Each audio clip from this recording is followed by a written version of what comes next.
Hey, everybody. Happy Tuesday. I'm super excited about today's conversation.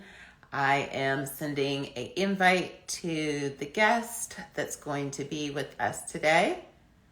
And it also will give you some time to join for those of you that are joining locally. Like live. Why do I feel like it's not allowing me to be great today? Okay. Right, we have some of you coming in today, and I am also going to say drop questions you have. Hey, how are you? Doing good. How are you doing? I am fantastic. All right, I'm going to post pin a post. Alrighty. So for everyone that is new and hasn't seen me do lives in a long time, I was really consistent with it, as with all things that we do in the event space. And I recently was on Jonathan's podcast, the Venue RX recently. And I was like, you know what? I think that it would be beneficial for us to do something on my page. So thank you so very much for being a guest on my Instagram as well, Jonathan.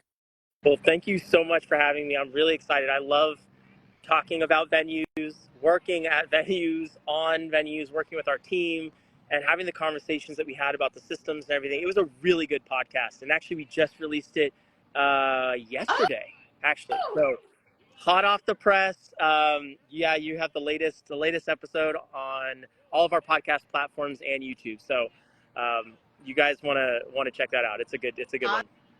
awesome. And so for anyone that's new to my page, please, introduce yourself and give them a little bit about who you are, and then we'll jump into the conversation. Okay, awesome.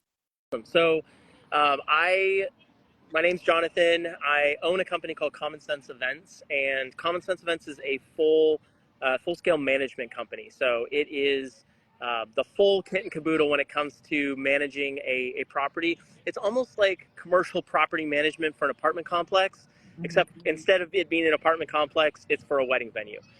So we do everything from hiring the employees, taking care of all the sales at the property, all the marketing.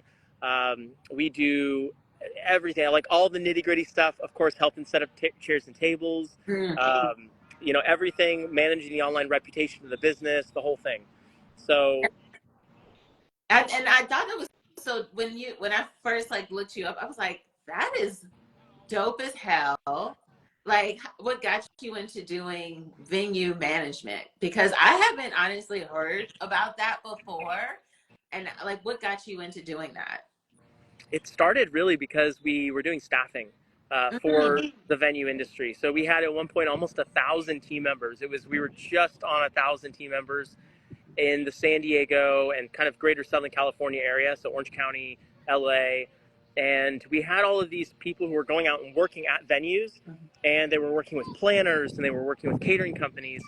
And we saw it seemed like a lot of the venues, they were not necessarily trying that hard to be easy to work at. It was kind of like we're the space, and we felt like there was something that we could do to kind of help improve there.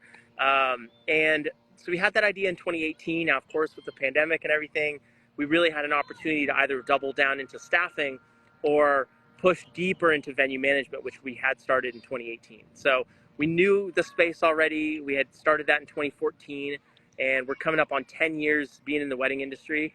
Yeah, it's crazy to think about. Yeah. So that's where we are now. And that was kind of the evolution. It went from staffing to we still do staffing now, but it is all just for the properties that we manage and operate. Okay, so I thought that this would be a perfect conversation, especially because I feel that sometimes on my platform, I have either individuals that provide services or some people that have gone into having a venue, and I just have like a wide range of people that are loosely in the event industry, either through food, services, or space. So when I was like, you know what, we should do a live because I find that it's kind of been clickbaity in a way for the last couple of years about having a venue, and people don't always do the due diligence to find spaces or to learn how to manage it. So I thought today to have a conversation about what are some of the common mistakes that you even find that are occurring either from people that are coming to work with you, or the things that you just see that's happening in venue spaces. So what's like the number one thing that you're seeing that's happening that's either killing some of these venues or just creating a roadblock right now? Yeah, this is a really, really interesting question, and I'm gonna start with kind of social media because, I think there are a lot of people on social media that are talking about venues as a kind of an easy way to make money. They're saying, no problem, just join, maybe get a lease on a space real fast. Here's how you do it. Start, check out my course. And they are putting it as kind of an easy thing or kind of a simple thing to do. Like, this is the way to make passive revenue is kind of the idea. Yeah. And I can tell you, I mean, I've done this now 7, we're working on 8 and 9. It is not passive. Nothing in about events is passive. Like, I don't know anything about events that's passive. It is not passive. So I would say, I think that's killing our industry. I think that's hurting our industry because I think it kind of puts a false narrative out there that it's easy. I'm not saying it's not possible, and I'm not saying people shouldn't do it. It's just not easy. So going into that with that expectation is a little dangerous. The other thing is, I've seen an influx over the past 12 to 24 months of these marketing companies that are very good at marketing and I think getting leads, but don't understand the entire picture of what it takes to actually run a venue. And they don't realize that you can't just have leads without a way to qualify them, without a way to tour them. Like, you have to have one and the other. Both sides have to work together. And I've seen so many, I mean, I get these ads all the time, right? Hey, venue owners, if you want 60 new qualified leads, or we're going to work with you until you have, or you don't pay, some of these guarantees. Yeah. The problem with that is those folks know how to generate leads, online leads. Yeah. But the venue space is different. And even in the event space, it's an emotional purchase. There's just some things that make it radically different than, say, developing leads for a chiropractor's office or something like that. And that's so true, because even with my team, when we try to do some marketing stuff, I'm like, the way that you would even do ads and targeted marketing for a product is not what you do, and it won't work. And it's you understanding that sometimes with events, there's a shopping, so depending on what your venue is used for or where you're located, there's a life cycle for even conversion. So sometimes what people think, if oh, I just show up on someone's feed, because I have had people that are like, oh, let me just give awareness. I'm like, but here's the thing, you pay for awareness right now. Instagram does not care about any of us. And so so then you're getting in front of someone today, but then what's going to happen is that if you engage with it, it's going to think that, oh, you're interested. And then now Instagram's going to push out 20 different location ads now, and the person doesn't even remember who you are. So you put all of this money towards being seen, not understanding that when you're setting up your ad, where are you taking people and how are you going to nurture them? And I think that also just comes down to not being aware of how to truly market their business so that they can always have a variety of people that are aware when they do need this space.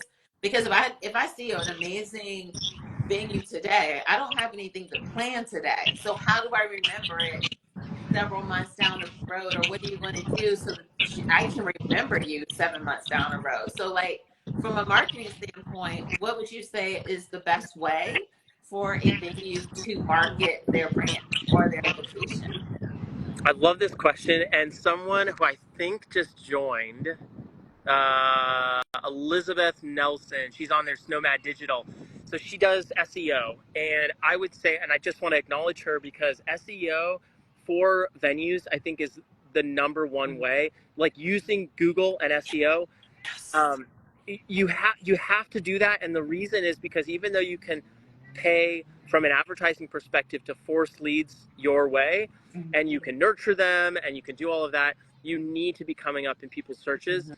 and people will search and then they'll go away and they'll do Yeah. something else and then they'll search again. So, you know, you need to be able to appear in Yes. searches, relevant searches that are going to match with what you have to offer the market. Yes. And so if I was a venue, I would start there. I would start with refining your Mhm. packages, refining what you have to offer. You know, whether you're an urban Mhm. venue and you're just amazing at birthday parties, Yeah. or you're doing social events, or this is a really a corporate space for corporate.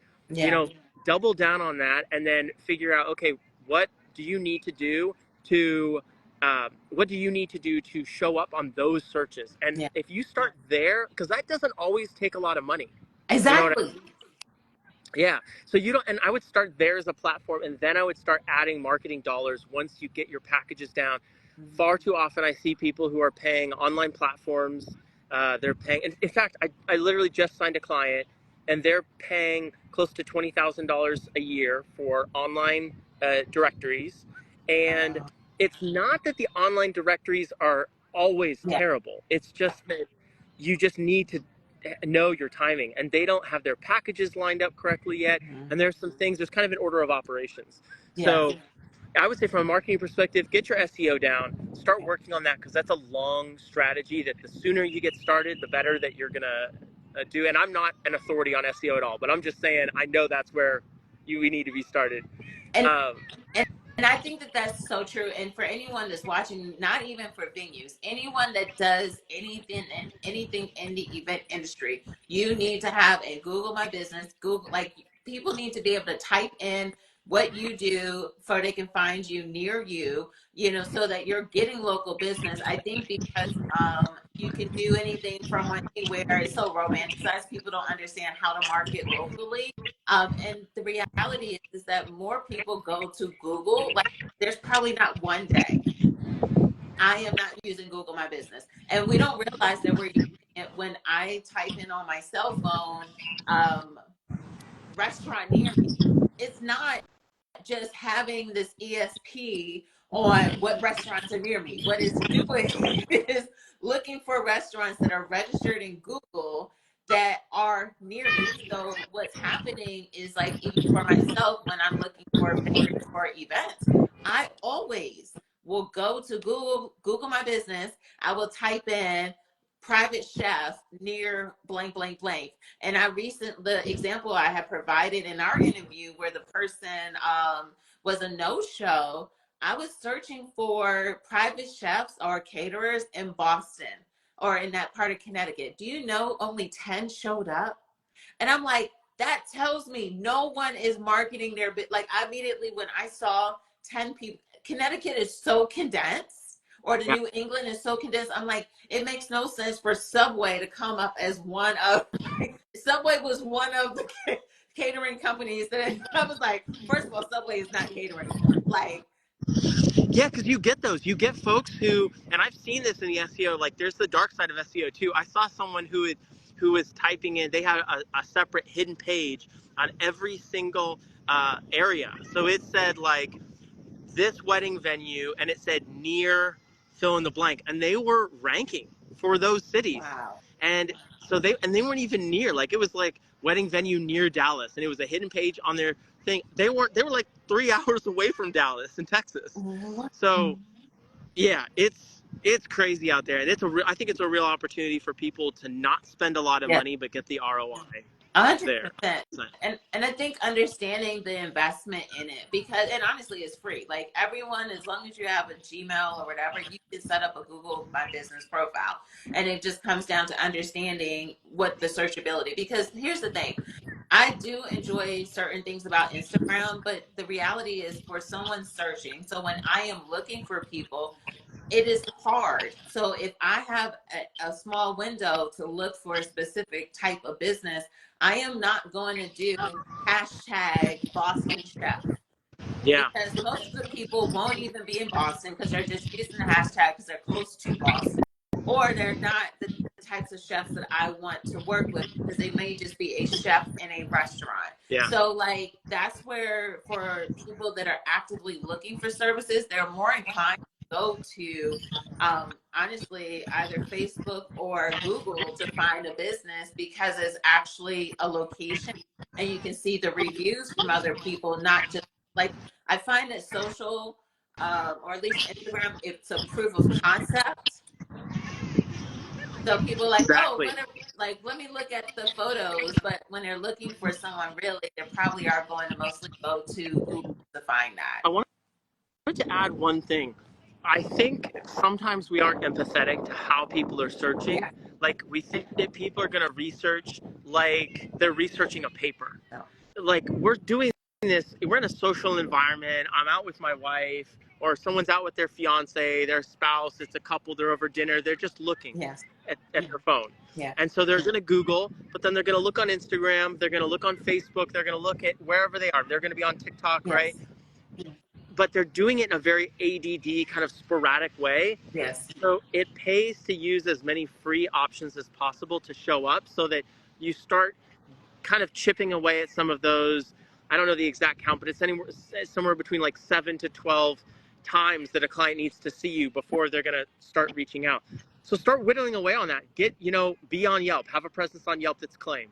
Have a Yes. presence on Google Yep. My Business. Have a presence on Twitter, right? Even though it's not, Twitter is not, maybe a big lead source, but the more places you can show up, it just gives you kind of almost more like fishing Yeah. lines. I'm not a fisher, but you know what I mean, like fishing lines in the ocean to catch those people who are quickly looking, all kind of in a ADD sporadic way. And so, would you even recommend? And because I was speaking to a caterer once, because she knew about some of the different platforms you can pay to be on there, or like they took a portion.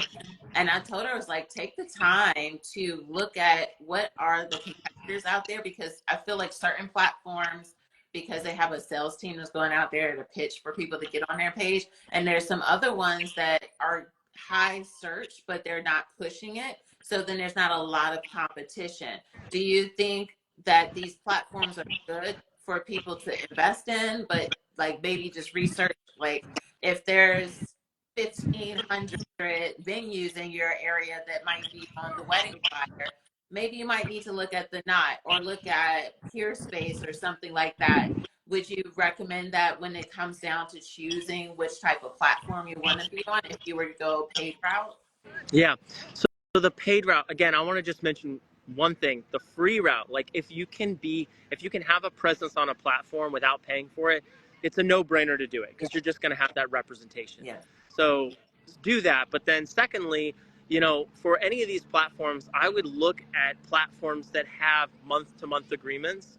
Anytime you've got to sign something that's 6 months or a year, yes, it does take some time to kind of get your name out there, but you shouldn't have to sign a 6-month or year-long contract to figure out if something's working or not. And you should be able to get out. So I think especially for folks, and depending on your venue, if you go into it and you say, hey, we've got $12,000 or $24,000 of ad budget this year that we're going to spend on something paid. If you're going to do that, just look and see, because if you have to shoot all of your $12,000 or $24,000 in one shot, that's may really hurt you if you want to go and try some Facebook ads or try to use Google ads or whatever. So I would say yes. Like I have seen, so we manage venues all over the country. I've seen Wedding Wire and the Knot work really well for some venues in California and be terrible at some other venues, and we don't use it. I've seen them work in Georgia, and I've seen them not work in Georgia. I've seen them work in Texas. I've seen them not work in Texas. Arizona, Idaho, like a couple of places. I've heard success stories and failure stories, and it really just comes down to, I would say, not track your numbers, but don't make really long-term commitments, especially when you're starting out. Like find your groove, find what's going to work for you in your area. And if it's saturated on Wedding Wire and the Knot, maybe don't do that, because then you're going to end up spending, $15,000, $20,000 just to get on that platform when you could use that money on paid ads on Google or somewhere else. Perfect. And then like while we're talking about bringing in revenue and leads and things like that, do you find that there's a disconnect even with people understanding how to price their spaces, because I would assume that that is a issue, either pricing or how to get higher revenue on space, not just in the actual hours in there, but some of the upsells and things of that nature. Yeah. So there's so many schools of thought about this. I'll tell you one. I'll tell you the one that we Okay. use. Um, there, I tend to like to just focus on space only Mm-hmm. first. So I just like to look at what are your available dates. Almost like a store, a grocery store, right? Mm-hmm. How many inventory dates do you have on your shelf? And if you've got an indoor venue, it's going to be different than outdoor. If you got a barn venue, if you got a, whatever type of venue you have, it's going to be different. So figure out what's your annual inventory. And then once you do that, I like to fill those dates now versus booking fewer dates at a higher price point. Mm-hmm. And the reason I like doing that is because each space is going to take something different from a staffing perspective. True. So at a certain point, like if you can do 50 events a year and you don't have to have a huge team, that might be more profitable than doing 100 events, but you've got to have double or triple the staff to handle the turnarounds on those events. Yeah.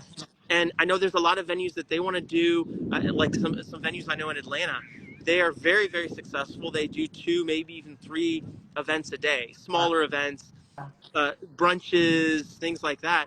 But the problem is it takes twice or maybe 3 times as many team members. They got to have full-time people. They've got to have Yeah. people that can come in there and quickly flip the space. They've got to have backup people in case someone flakes out for something. Yeah. So I in terms of pricing, to kind of answer your question, I like to start with the space rental and say, okay, how many dates can we sell? Yeah. Start there, and then say, okay, now we know that it's going to take this amount of staff to run this many events. And then let's try to go to 60. Let's try to go to 70. For us, we've seen some kind of critical mass points. Once we hit about 40 events, Mm-hmm. as long as they're like around 100 to 200 people, Mm-hmm. after 40 events, we need to start finding assistants. We need to Yeah. start finding backup people, second shifts, things like that. Mm-hmm. So that changes the dynamic, and all of a sudden we need to get to 60 or 70 to kind of make it worth it, Yeah. to keep the same profit margin. So yeah, I would say go space first. Okay. Look at what is happening in your area, and if you look at the market, like let's say your clients are going to go to 3 different places. Mm-hmm. They're going to go to your place, and they're going to go to 2 other places or 3 other places, let's say. Yeah. You need to evaluate your space and try to not be emotional about it. I Yeah. know it's tough, but look at your space and say, what does my space offer, or what do I offer as a person or an operator that those other spaces aren't offering? Mm-hmm. And you need to be able, not just like that you love events so much or something like that. You need to actually say, hey, we've got a separate getting ready area. Yeah. We've got a groom suite. We've got a couples lounge that the other places don't have. So we're going to charge 250 more, 500 more. You can't just arbitrarily say, hey, we're the best, so we're going to be $1,000 extra. No. Because your clients don't know that. Your clients have no idea. They're just looking at you kind of like that, you comparing. Mm-hmm. And if it's all apples to apples or apples to like, I don't know a lot about apples, but like different size apples, Yeah. right? They're going to be saying, hey, why are these other apples a whole dollar more? Yeah. So you got to be able to prove your worth. And so understanding where you're at, pricing it fairly, especially in the beginning, or maybe even a little bit lower, and then working your space, getting events booked, is the way that I like to coach people. And you know what's I'm glad that you mentioned that, because honestly I didn't naturally think about that. However, so for those of you that don't know me, and this other side of my life, I do events for luxury apartment complexes. Everyone knows their competitor. Like they were like, oh yeah, that's managed by so and so. Like they're not blindly just saying this is the best apartment. They actually know who manages it, what makes them different, what's a good fit. So why it makes sense that anything that with commercial space, or I mean, because technically this is still is residential but commercial, you know, Yeah, it's a yeah, twofer. Mixed, they call it mixed use.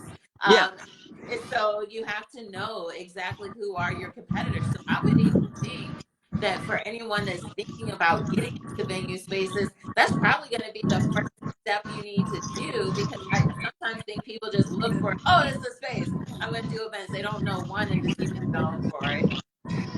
Two, how many people can actually fit in it. But like also knowing, like, are you the first one that's in this area, or are you the 100th one in this area? Like, so is that going to open? So what would you say for those people that are interested in looking for spaces? What are some things they need to consider before they choose a space to get into? Yeah, I love that you said, are you the first space in this area? Are you the 100th space? If the client has a lot of choices, the clients are not going to go and tour 15 or 20 different locations. They're going to pick whatever their top 3 or 5 are. Like, people are Yeah, busy. They're going to do a lot of research yeah, online. So first, make sure your online presence is as good as possible, right? Show yourself. Like, I think that's huge. Like, I think I think there's going to come a time that I think coaches really got hot on personal branding, yeah, right? Because you're selling your own expertise. yeah, And so people are going to see you, they're going to recognize you, they're going to say, but I think venues, to differentiate themselves, you're going to have to kind of lean into that side. So I'm getting off topic. It's something I'm passionate about. But I would say, when you're looking for a space, whether you're looking to buy, build, or lease a space that's currently existing, you're really going to want to kind of start with the end in mind. So think about what you want your pricing to look like. And if you're the 4th or 7th barn in the area, just know that you're going to end up with a large variety of the market competing on price and on packages. And you're going to just end up losing initially to the people that are well established, that kind of have that name brand recognition already. yeah, So with that said, if there's a way, like, you could be a barn venue or you could be an urban yeah, venue, but what is a way that you can do something a little bit yeah. different? And it could be different from style, it could be different from service, um, the P's of marketing, right? Product placement, understanding that, because you need to answer that question. This is why we charge the amount that we do. This is why, like, we all have space. We all can fit 100 or 200 guests. Yeah. But in our space, you're going to get a dedicated getting ready area. Or Mm. our space doesn't have a getting ready area, a dedicated getting ready area, but our space can fit 50 more guests. And so we're the better place if you're going to have a quinceañera and you want to invite all your abuelas and, Yeah. everybody in your whole family. You want to be in our space versus the other space is more Yeah. intimate. So kind of thinking about your target client before you sign that lease, Mhm. before you make that purchase, I think is huge.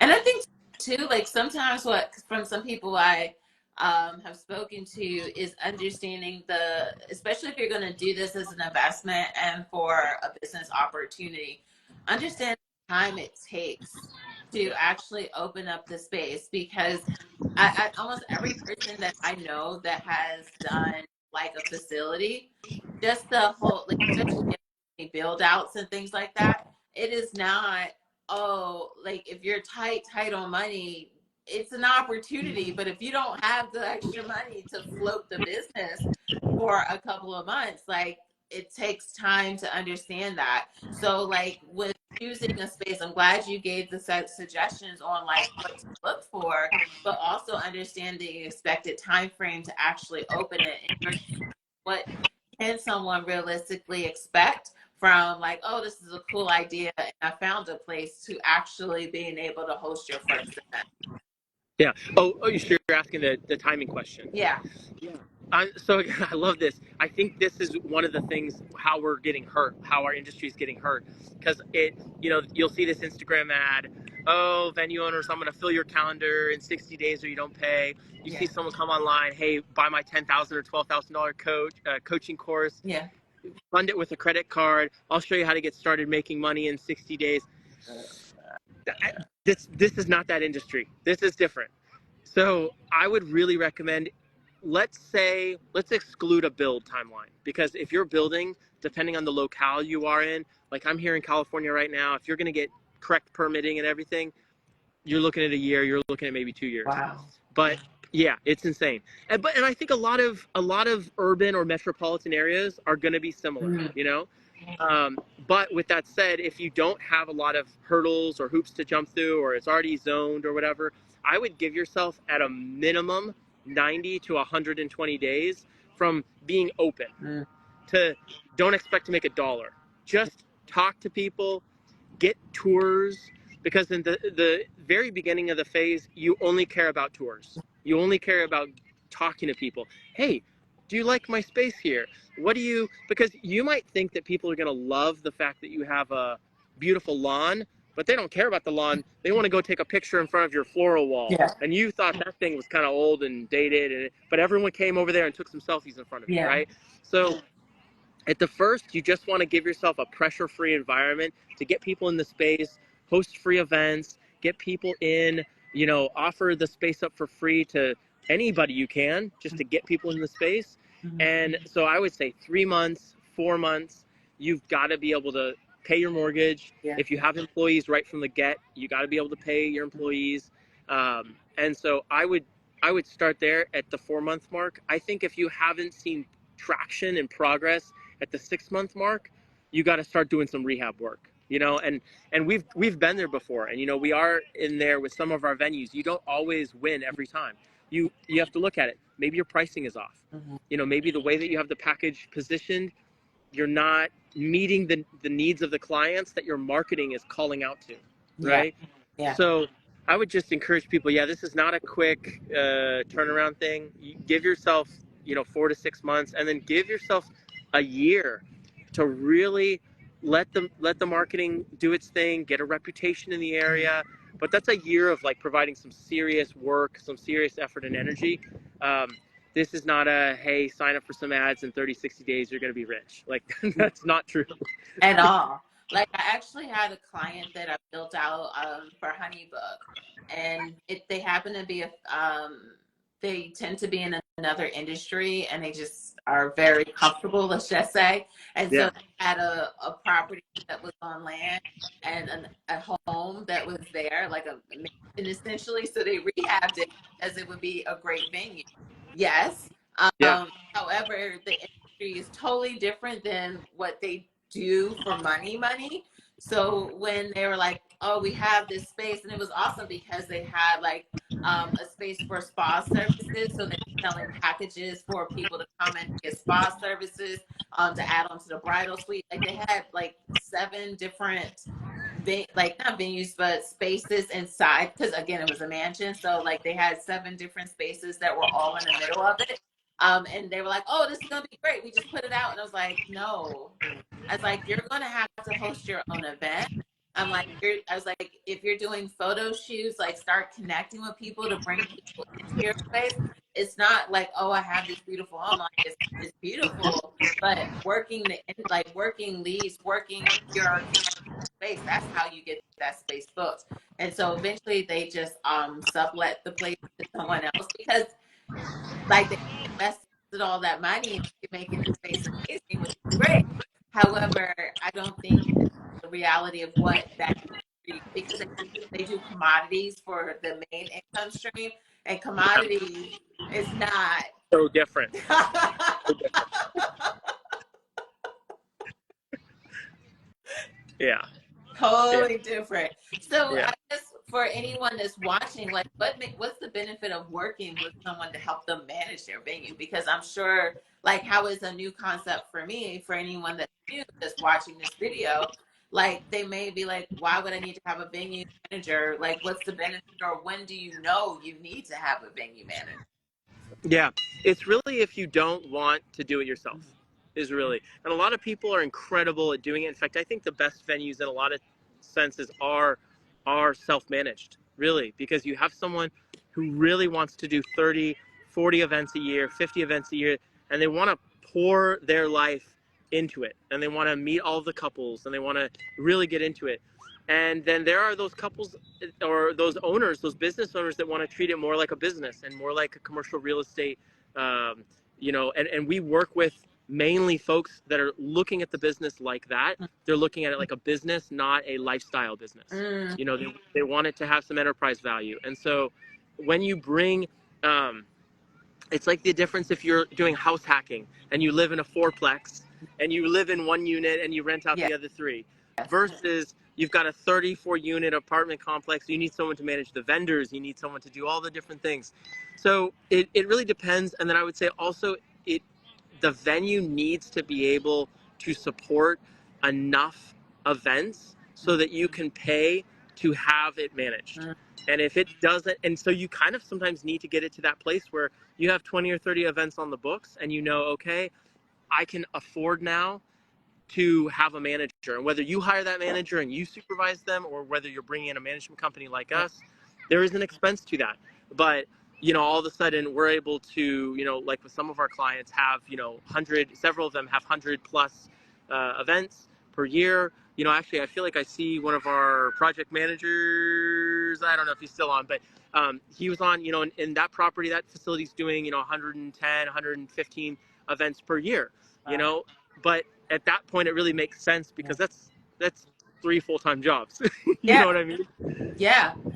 And that's good to know because I don't know if people know that that's a thing.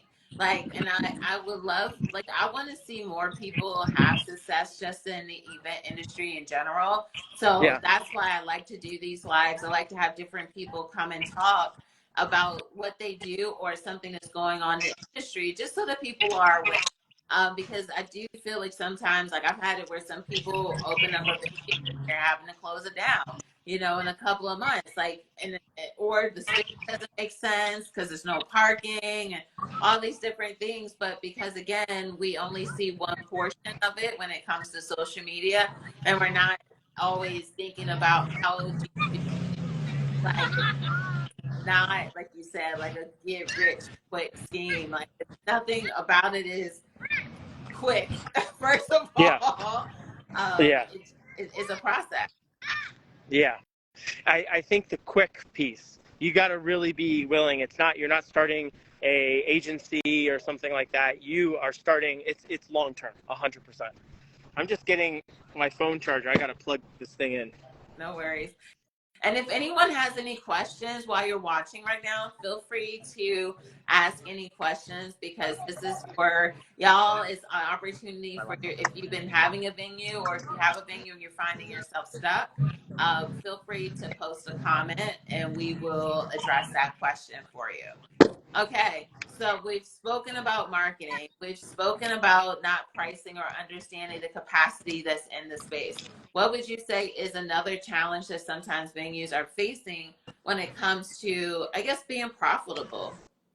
Yeah, I would say staffing, hands down. I mean, so finding really high quality people in pretty much any industry, it's difficult to find high quality people.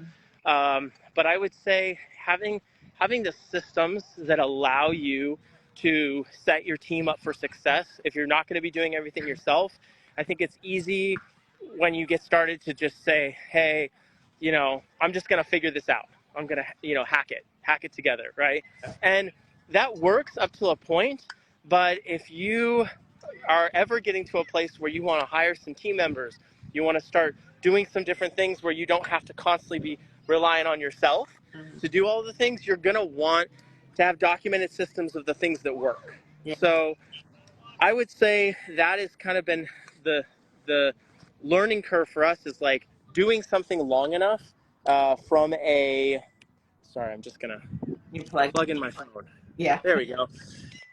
Doing something long enough so that you understand what is critical to success, Mhm. for your space. What are the kind of hacks, the tricks, documenting it, Mhm. taking pictures, videos, even selfie style, just like this, right? Hey, I'm over here doing this. This is what we do. Yeah. Because then when you are going to hire somebody, you can say, hey, this is the things that we expect you to do, but then this is also how you do it. And this is how I've seen success in the past. Hmm. So I would say the staffing, and because of the staffing, the systems. Yeah. And then what else? Were you saying critical to making money, or just like other difficulties that Or people? just other difficulties that you find that people are facing when it comes to venues. So I definitely would think staffing and having processes are a thing. I feel like that's something that's very common just in the event industry in general, because even private chefs or caterers, they want to get a sous chef, but then they don't have standard menus. So how do you train someone on your recipes when you don't want to have a recipe? And so no one can even prep, shop, or anything because it's all in their brain. So there's not any for people to repeat. And two, with staffing, like taking if you I find that if you hire out of urgency, a lot of times you're going to hire the wrong person.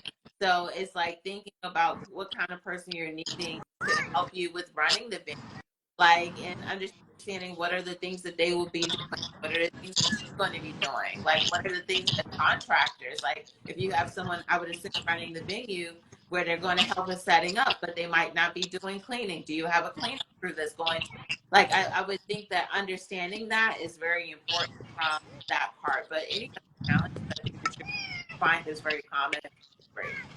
Yeah, yeah. I would say so. I think there's a huge advantage when you've done the work. So I understand. I talked about having someone who's also a business owner. If you have some business experience, great.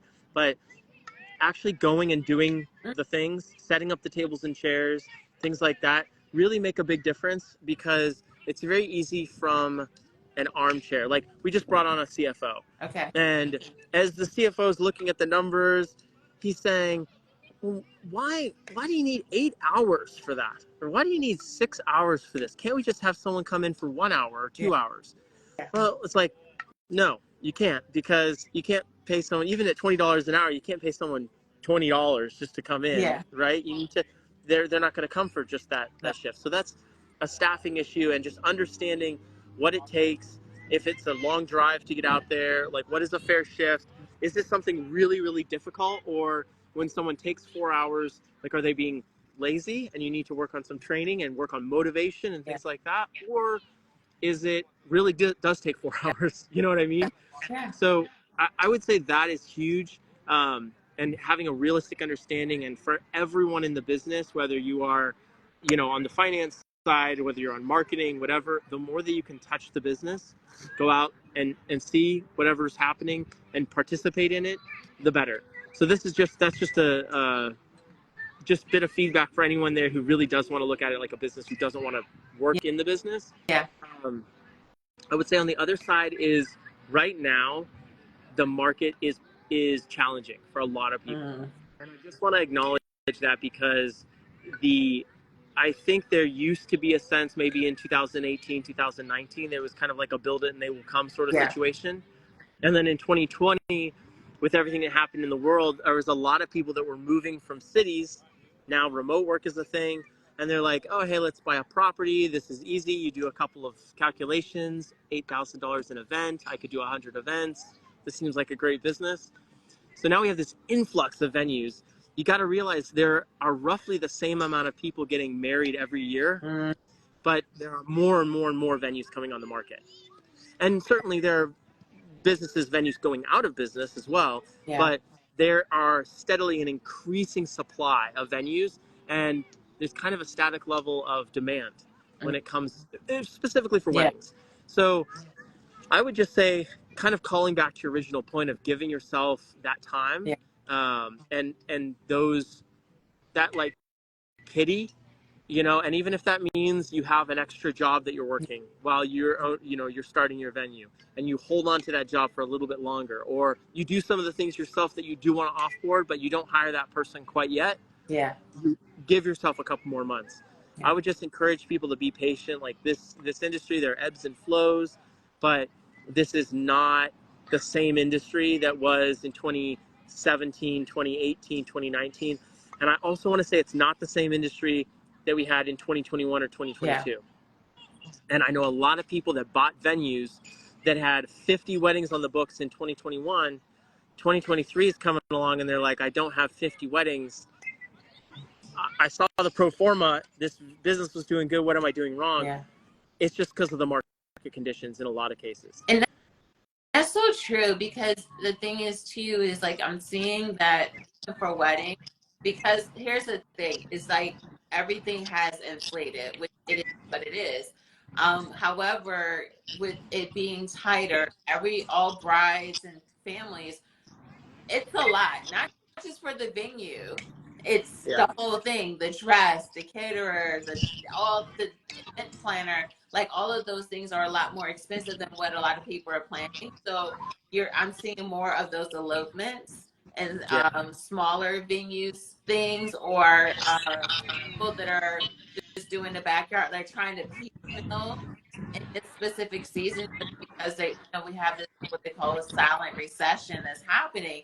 So I think that this is where giving yourself grace, like you said, to be able to go through this process and knowing that there's a shift happening. And I never even thought about how the flood of or the influx of new people in the marketplace was not people married, because honestly it feels like this kind of going in the opposite direction. Right. you know, Yeah. so Or if yeah, you or know, people taking a little bit longer to get married, right? Because you're yeah, gonna live, you're gonna be living together for a little bit, maybe have a kid. Like it used to be more. There used to be more social pressure, yeah, even on a secular level, yeah, to get married, then then live together, then have a baby. Like yeah, there was this kind of order of operations that grandma expected, right? yes, yes, Now there's not as much. Like there is some of that still, depending on where you are in the yeah, country, but there is not as much as there used to yeah, be. And so I think that has also um, it's given people more options. It's like, do we want to get married now, or do we want to move in together, save the money on the deposit for the apartment, yeah, and then we'll push getting married out and we'll start wedding planning and be on this like elongated 24-month, hmm, 36-month engagement. Whereas yeah, before it was like, hey, we're getting engaged for 8 months, 12 yeah, months.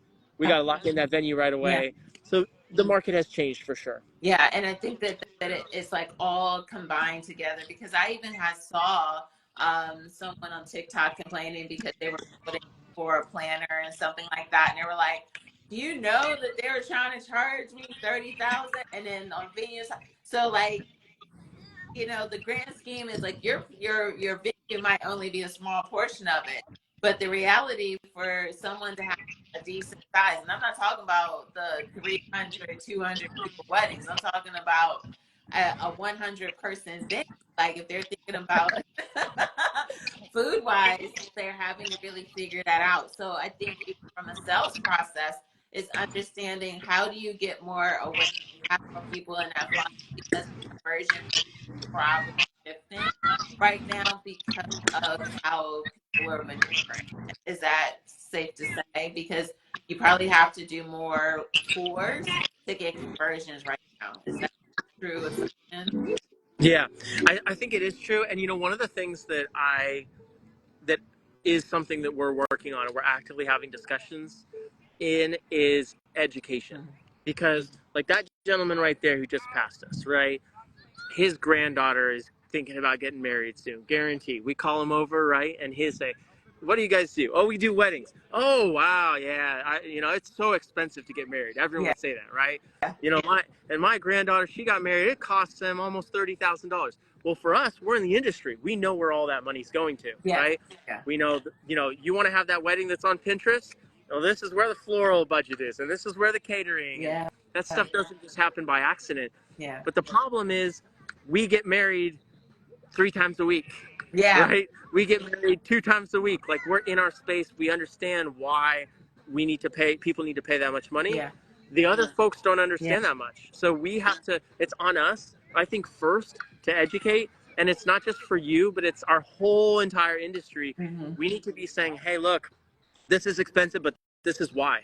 yes, This is where this stuff, like, we're not just out here, super rich, just rolling around in Range yeah, Rovers because we started a venue. And that's I think the yeah, problem with some of these folks that are online. It's not like, right, hey, open up a space and you're gonna be, a millionaire before you know it. It's not like that at right. all. No, because even with what I do in my space, I've had some of my clients that were like, "Oh, I'm trying." Like someone is doing omelet stations for $8 a person. I'm like, you can't even go to McDonald's.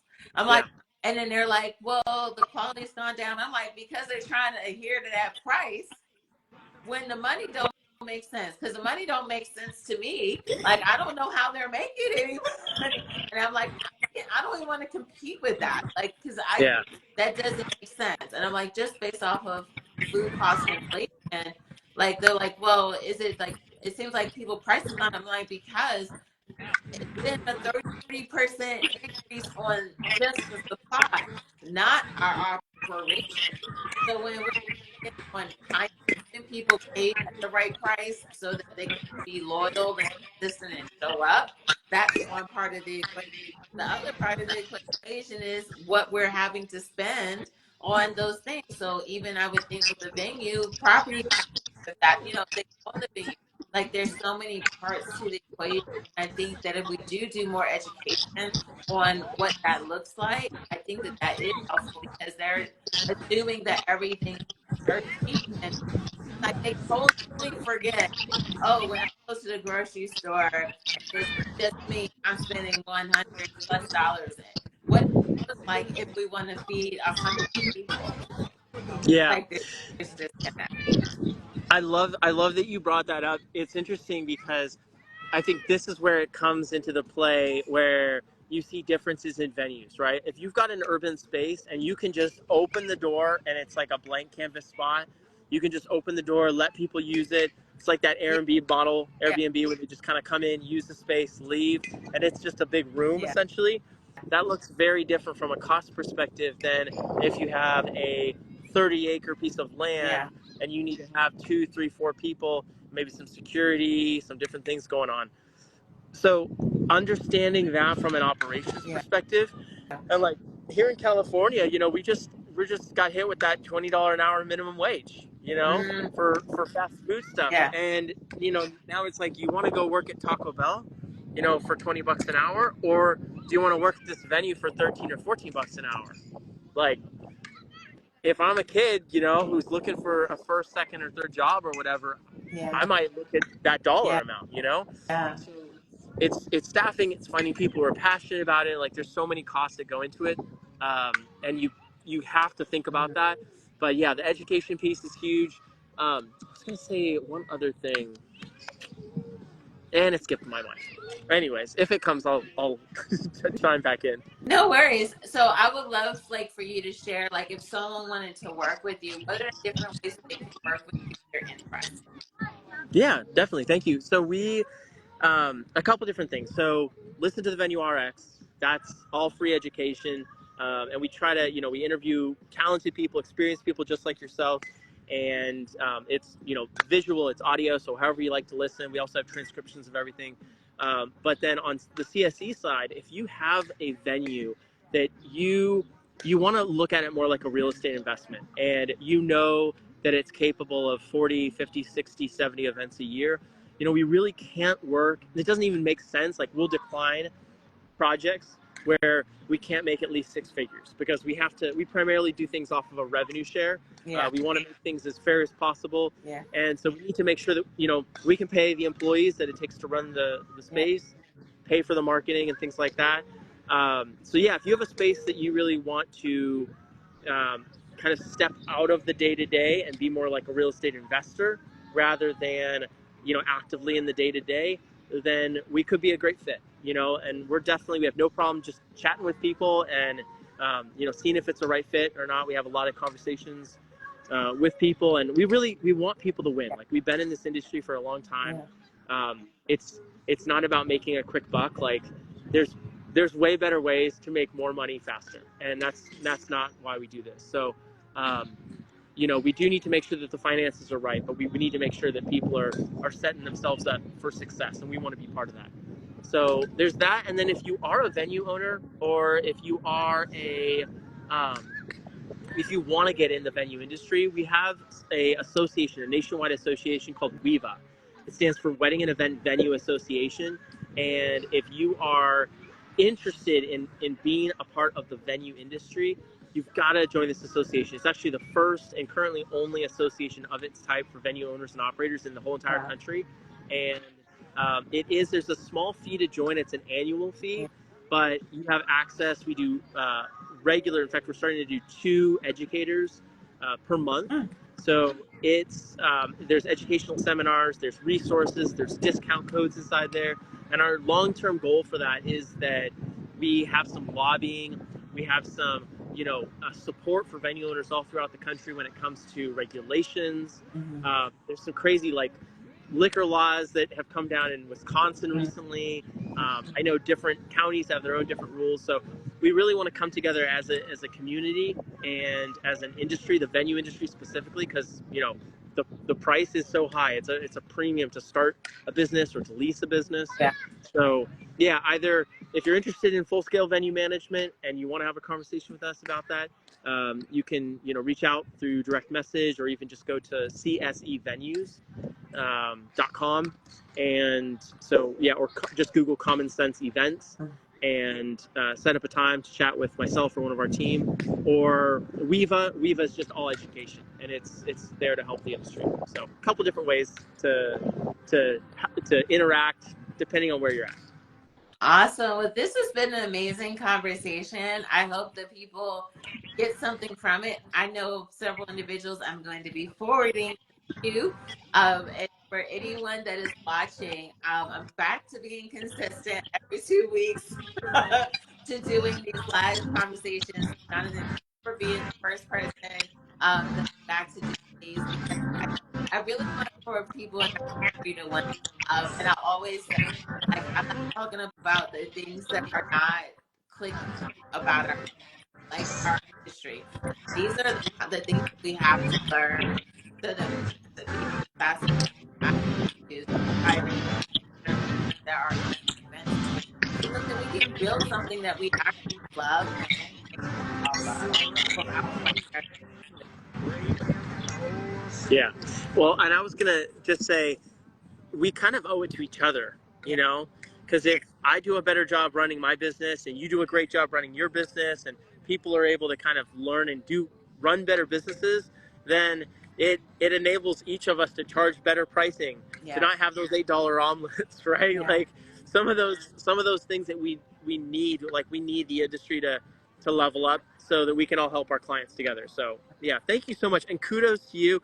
I know being consistent on Instagram is tough, so huge kudos to you, and thanks for having me on. It's my absolute pleasure. Well, y'all, you have a great time and afternoon with the family, and I hope your son did well on his game. And I will be in touch with you. Okay. Awesome. Sounds Take good. Take care. care. Bye Bye bye. bye.